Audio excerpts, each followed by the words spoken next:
श्री गणेशाय नमः. श्री सरस्वत्यै नमः. श्री सद्गुरवे नमः. श्रीमद्गुरुदेव दत्तात्रेयाय नमः.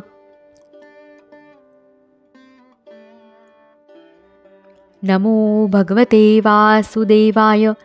श्रीमद्भागवत महापुराणं दशमस्कंध अथ 83तमोऽध्यायः.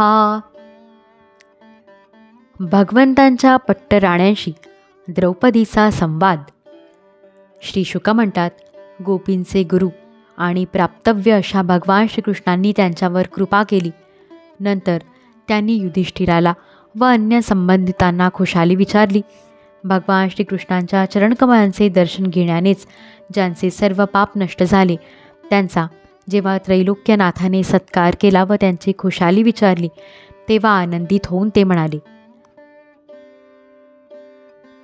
भगवन, महापुरुषांच्या मनातील आपल्या चरणारविंदांचा मकरंद जेव्हा त्यांच्या मुखातून कथामृताच्या रूपाने बाहेर पडतो, तो जे लोक आपल्या कानांच्या द्रोणात भरभरून पितात त्यांचे अमंगल कोठून होणार? कारण प्राण्यांना देह प्राप्त करून देणारे आपले विस्मरण ते कथामृत नाहीसे करते. भगवन, आपण एकरस ज्ञानस्वरूप आणि अखंड आनंदाचे सागर आहात. बुद्धिवृत्तीमुळे होणाऱ्या जागृती, स्वप्न, सुषुप्ती या तिन्ही अवस्था आपल्या स्वयंप्रकाश स्वरूपापर्यंत पोहोचू शकत नाहीत. परमहंसांचे आपण प्राप्तव्य आहात. काळाच्या ओघात वेदांचा ऱ्हास होत असलेला पाहून त्यांच्या रक्षणासाठी आपण आपल्या योगमायेने मनुष्यरूप धारण केले आहे. आम्ही आपल्या चरणांना नमस्कार करीत आहोत. श्री शुका म्हणतात, ज्यावेळी इतर लोक याप्रमाणे भगवान श्रीकृष्णांची स्तुती करीत होते, त्याचवेळी यादव आणि कौरव यांच्या स्त्रिया एकत्र येऊन आपापसात भगवंतांच्या त्रिभुवन विख्यात लीलांचे वर्णन करीत होत्या. तेच मी तुला सांगतो, ऐक. द्रौपदी म्हणाली, हे रुक्मिणी, भद्रे, जांबवती, सत्ये, सत्यभामे, कालिंदी, शैब्ये, लक्ष्मणे, रोहिणी आणि अन्य श्रीकृष्ण पत्न्यांनो, स्वतः भगवान श्रीकृष्णांनी आपल्या मायेने लोकांचे अनुकरण करीत तुमचे कोणत्या प्रकारे पाणी ग्रहण केले ते आम्हाला सांगा. रुक्मिणी म्हणाली, माझा विवाह शिशुपालाबरोबर व्हावा म्हणून जरासंधाधिक राजे शस्त्रास्त्रांनी सुसज्ज होऊन आले असता सिंहाने शेळ्या मेंढ्यांच्या कळपातून आपली शिकार न्यावी, त्याप्रमाणे अजिंक्य वीरांच्या मस्तकावर पाय देऊन भगवंत मला घेऊन आले. त्या लक्ष्मी निवासांच्या चरणांचीच सेवा करायला मला मिळावी, एवढीच माझी इच्छा आहे. सत्यभामा म्हणाली, आपला भाऊ प्रसेनाच्या मृत्यूने अतिशय दुःखी झालेल्या माझ्या वडिलांनी त्या वधाचा आरोप भगवंतांच्यावर ठेवला. तो कलंक दूर करण्यासाठी त्यांनी वृक्षराज जांबवानाला जिंकून त्याच्याकडून ते रत्न आणून माझ्या पित्याला दिले. खोटा आरोप ठेवल्याकारणाने माझे वडील घाबरून गेले. जरी त्यांनी माझा विवाह दुसऱ्याशी ठरविला होता, तरीसुद्धा त्यांनी सेमंतक मण्यासह मला भगवंतांच्या हाती सोपविले. जांबवती म्हणाली, हेच आपले स्वामी भगवान सीतापती आहेत. हे माझ्या वडिलांना जांबवानाला न कळल्यामुळे ते 27 दिवसपर्यंत यांच्याशी लढत राहिले. परंतु जेव्हा लक्षात आले, तेव्हा वडिलांनी यांचे पाय धरून सेमंतक मण्यासह भेट म्हणून मला यांना अर्पण केले. अशी आहे या दासीची कथा. कालिंदी म्हणाली, त्यांच्या चरणांची प्राप्ती व्हावी म्हणून मी तपश्चर्या करीत आहे. असे जेव्हा भगवंतांना समजले, तेव्हा ते मित्र अर्जुनासह यमुना तीरावर आले आणि त्यांनी माझे पाणी ग्रहण केले. तीच मी त्यांच्या घरची झाडलोट करणारी दासी आहे.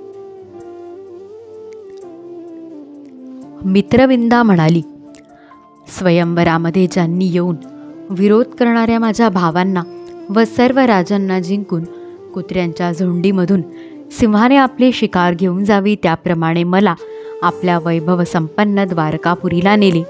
त्यांचे जन्मोजन्मी पाय धुण्याचे भाग्य मला प्राप्त व्हावे, एवढीच माझी एक इच्छा आहे.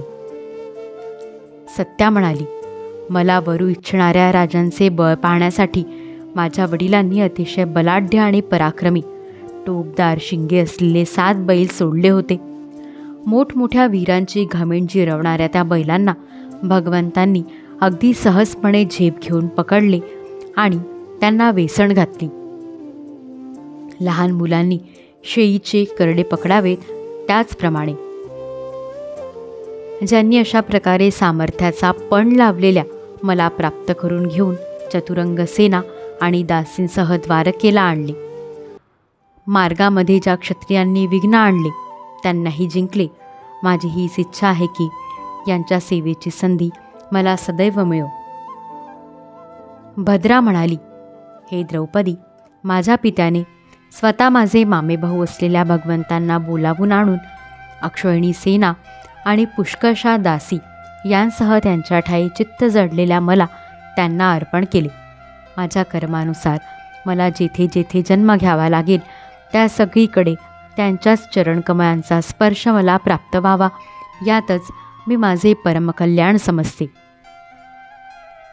लक्ष्मणा म्हणाली, हे राणी, देवर्षी नारदांच्या मुखातून वारंवार भगवंतांचे अवतार आणि लीलांचे गायन ऐकून आणि लक्ष्मीने सर्व लोकपालांचा त्याग करून भगवंतांनाच वरले याचाही विचार करून माझे चित्त भगवंतांच्या चरणी आसक्त झाले. हे साध्वी, माझे पिता बृहत्सेन यांचे माझ्यावर अतिशय प्रेम होते. माझे मनोगत जेव्हा त्यांना समजले तेव्हा त्यांनी माझी इच्छा पूर्ण करण्यासाठीच हा उपाय केला.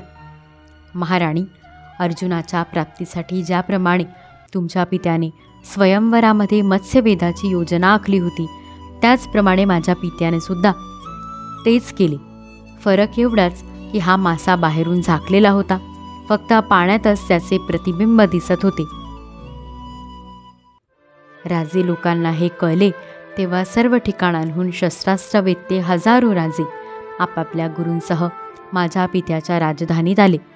माझ्या पित्याने त्या राजांचा पराक्रम आणि वय पाहून चांगल्या तऱ्हेने पाहुणचार केला. मला प्राप्त करून घेण्याच्या इच्छेने त्या लोकांनी स्वयंवर मंडपात ठेवलेले धनुष्य आणि बाण मत्स्यवेधासाठी उचलले. त्यापैकी काही राजे धनुष्याला दोरीही लावू शकले नाहीत. त्यांनी धनुष्य जसेच्या तसे ठेवून दिले. काहींनी धनुष्याची दोरी एका टोकाला बांधून दुसऱ्या टोकापर्यंत ती ओढली, परंतु दुसऱ्या टोकाला ते बांधू शकले नाहीत. त्याच्या झटक्याने ते खाली पडले. जरासंध, अंबष्ठ, शिशुपाल, भीमसेन, दुर्योधन, कर्ण अशा वीरांनी धनुष्याला दोरी बांधली, परंतु मासा कुठे आहे हे त्यांना समजलेच नाही. अर्जुनाने पाण्यामध्ये त्या माशाचे प्रतिबिंब पाहिले आणि तो कोठे आहे हेही जाणले. अत्यंत सावधपणे त्याने बाण सोडला, परंतु त्याला लक्ष्यभेद करता आला नाही. बाणाने माशाला फक्त स्पर्श केला. अशा प्रकारे अभिमानी राजांचा मानभंग झाला व ते मागे फिरले. तेव्हा भगवंतांनी धनुष्य उचलून सहजपणे त्याला दोरी लावली, बाण जोडला आणि पाण्यात फक्त एकदाच माशाचे प्रतिबिंब पाहून बाण मारून त्याला खाली पाडले. त्यावेळी सूर्य अभिजित नक्षत्रात होता. त्यावेळी पृथ्वीवर जय जयकार होऊ लागला आणि आकाशात दुदुंभी वाजू लागल्या. देवांनी आनंद विभोर होऊन पुष्पवर्षाव केला. त्याचवेळी भगवंतांच्या ठिकाणी मन जडलेल्या मी स्वयंवर मंडपात प्रवेश केला. माझ्या पायातील नूपुरे मधुर आवाज करीत होती. मी नवी उत्तम रेशमी वस्त्रे परिधान केली होती. वेणीत गजरा मायलेला होता आणि चेहऱ्यावर लज्जा मिश्रित हास्य विलसत होते.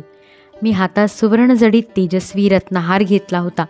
त्यावेळी दाट कुरळ्या केसांमुळे आणि गालांवर कुंडलांची किरणे पडल्यामुळे शोभणारा माझा चेहरा वर करून सौम्य हास्ययुक्त नजर चारी बाजूंना बसलेल्या राजांकडे टाकून नंतर हळुवारपणे माझ्या हातातील वरमाळा मी भगवंतांच्या गळ्यात घातली. त्याबरोबर मृदंग, पखवाज, शंख, ढोल, नगारे इत्यादी वाद्ये वाजू लागली. नट आणि नर्तकी नाचू लागल्या, गवई गाऊ लागले. हे द्रौपदी, अशा प्रकारे मी जेव्हा सर्वेश्वर भगवंतांना वरले तेव्हा कामातूर राजांना मत्सरामुळे ते सहन झाले नाही. आपल्या 4 घोड्यांच्या रथावर चतुर्भुज भगवंतांनी मला घेतले आणि हातात शांगधनुष्य घेऊन व कवच धारण करून ते युद्धासाठी सज्ज झाले. परंतु हे राणी, जसे एखाद्या सिंहाने पशूंची पर्वा न करता त्यांच्यातून निघून जावे, त्याप्रमाणे दारुकाने सोन्याच्या सामानाने भरलेला रथ सर्व राजांच्या देखतच द्वारकेकडे हाकला. त्यापैकी काही राजांनी धनुष्य घेऊन युद्धासाठी सज्ज होऊन भगवंतांना अडविण्याच्या उद्देशाने कुत्र्यांनी सिंहाचा पाठलाग करावा तसा त्यांचा पाठलाग सुरू केला. युद्धामध्ये शांग धनुष्यातून सुटलेल्या बाण्यांनी काही जणांचे हात तुटले, कोणाचे पाय तुटले आणि कोणाच्या माना तुटून ते धारातीर्थी पडले, तर काही जण युद्धभूमी सोडून पळून गेले. त्यानंतर यदुराज भगवंतांनी सूर्याप्रमाणे स्वर्गात आणि पृथ्वीवर प्रशंसा केल्या गेलेल्या आपल्या निवासस्थानी द्वारका नगरीत प्रवेश केला. त्या दिवशी ती विशेष रूपाने सजविली गेली होती. ध्वज, पताका आणि तोरणे इतकी लावली होती की त्यांच्यामुळे सूर्याची किरणे खाली येऊ शकत नव्हती. माझ्या वडिलांनी सुहृद, संबंधी आणि बांधवांना बहुमोल वस्त्रे, अलंकार, बिछाने, आसने आणि विविध प्रकारची सामग्री देऊन सन्मानित केले. भगवान सर्व प्रकारच्या संपत्तींनी परिपूर्ण होते, तरीसुद्धा माझ्या पित्याने प्रेमाने त्यांना पुष्कळ दासी, सर्व प्रकारची संपत्ती, सैनिक, हत्ती, रथ, घोडे तसेच पुष्कळशी बहुमूल्य शस्त्रास्त्रे समर्पण केली. आम्ही पूर्वजन्मी सर्व आसक्ती सोडून फार मोठी तपश्चर्या केली असावी, म्हणूनच आम्ही या जन्मी आत्माराम भगवंतांच्या घरातील दासी झालो आहोत. 16,000 पत्न्यांच्या वतीने रोहिणी म्हणाली, दिग्विजयाच्या वेळी भौमासुराने पुष्कळ राजांना जिंकून त्यांच्या आम्हा कन्यांना आपल्या महालात बंदी करून ठेवले होते. भगवंतांनी हे जाणले व युद्धामध्ये भौमासुराचा त्याच्या सेनेसह संहार करून स्वतः पूर्ण काम असूनही आम्हाला तेथून सोडवून आणून आमचे पाणी ग्रहण केले. जन्ममृत्यूरूप संसार चक्रातून मुक्त करणाऱ्या त्यांच्या चरणकमळांचेच आम्ही सदा सर्वदा चिंतन करीत असतो. हे साध्वी, आम्हाला सार्वभौम पद, इंद्रपद या दोहोंचे भोग आणि मा इत्यादी सिद्धींमुळे प्राप्त होणारे ऐश्वर्य, ब्रह्मदेवाचे पद, मोक्ष किंवा सालोक्य, सारूप्य इत्यादी मुक्ती काहीही नको. आम्हाला फक्त एवढेच पाहिजे की लक्ष्मीच्या वक्षस्थळाला लावलेल्या केशराने सुगंधित झालेली गदाधारी प्रभूंच्या चरणांची धूळ नेहमी आमच्या मस्तकावर आम्ही धारण करावी. महात्मा गोपाळ कृष्ण गायी चारत असताना गोप, गोपी, भिल्लिणी, गवत आणि वेलीसुद्धा ज्या चरणकमळांचा स्पर्श करू इच्छित असत तोच आम्हाला हवा आहे. अध्याय 83 समाप्त. इति श्रीमद्भागवते महापुराणे पारमहंस्या संहिताया दशमस्कन्धे उत्तरार्धे 83तमोऽध्यायः. ऋषिकेशमेवागमनकायजातं हरे ज्ञानतो विश्वसाक्षिन्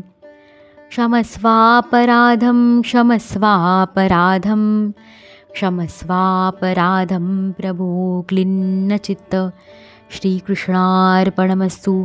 अवधूतचिन्तन श्री गुरुदेव दत्त.